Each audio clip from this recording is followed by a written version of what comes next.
नमस्कार दोस्तों, आज मैं आपको सुनाऊंगा इसका कर्जा कौन देगा। ये कहानी आपका दिल छू लेगी। बहुत पुराने समय की बात है। एक गांव में एक भले आदमी गंगाराम का देहांत हो गया था।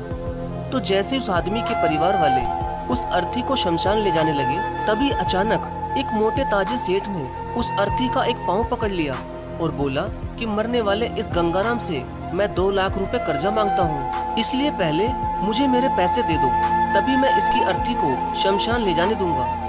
अब तमाम लोग तमाशा देख रहे थे। तभी उनके तीनों बेटों ने कहा कि हम तुम्हारा कर्जा नहीं देंगे, पिताजी का कर्जा पिताजी जाने, और वैसे भी अब वो तो इस दुनिया में ही नहीं है। अगर तुम्हें इनकी अर्थी ले जानी है तो ले जाओ। ये सुनकर पूरा गांव गंगाराम के तीनों बेटों पर थू थू कर रहा था।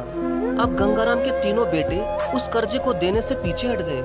तभी गंगाराम के भाइयों ने भी कह दिया कि जब बेटे कर्जा नहीं दे सकते तो हम क्यों किसी का कर्जा भरें। अब गंगाराम की अर्थी को वहाँ रुके हुए बहुत देर हो गई थी। तभी ये बात गंगाराम की इकलौती बेटी तक पहुँच गई, तो वो भागी भागी अपने पिताजी की अर्थी तक पहुँची। तभी उसने देखा कि उसके पिता की अर्थी का एक पाँव किसी बड़े सेठ ने पकड़ रखा था। ये देखते ही उसने आंखों में आंसू लिए, अपना सारा जेवर और जितने भी पैसे उसके पास थे वो उसे दे दिए, और फिर उस सेठ के आगे हाथ जोड़ते हुए ये कहा कि सेठ, अगर ये सब जेवर बेचकर भी आपका कर्जा पूरा ना हो पाए तो मैं खुद आपका सारा कर्जा चुकाऊंगी, मगर इस समय मेरे पिताजी की अंतिम यात्रा को मत रोको। तभी उस सेठ ने गंगाराम की अर्थी का पाँव किसी और को पकड़ाकर उसकी बेटी के पास आकर बोला कि मुझे माफ कर दो बेटी, दरअसल बात यह है कि मुझे गंगाराम से 2 लाख लेने नहीं बल्कि देने हैं। गंगाराम ने 3 साल पहले मेरी कुछ मजबूरी पड़ने पर अपनी एक जमीन बेचकर मुझे ये 2 लाख रुपए दिए थे, और वो तो इतना भला आदमी था कि मुझसे 1 रुपया भी ब्याज नहीं लिया।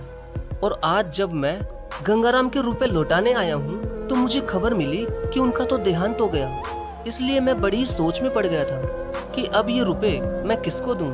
इसलिए मैंने ये खेल खेला ताकि गंगाराम जी के ये 2 लाख रुपए घर के एक ऐसे सदस्य के पास जाएं जो वाकई में उनको प्यार और उनकी इज्जत करता हो। और बेटी, आज तुमने ये साबित कर दिया कि अपने माँ बाप को एक बेटे से बहुत ज्यादा एक बेटी ही प्यार करती है।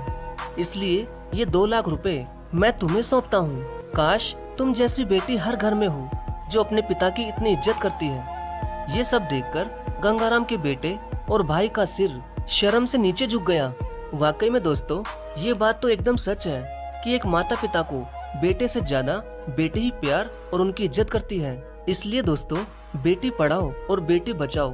धन्यवाद।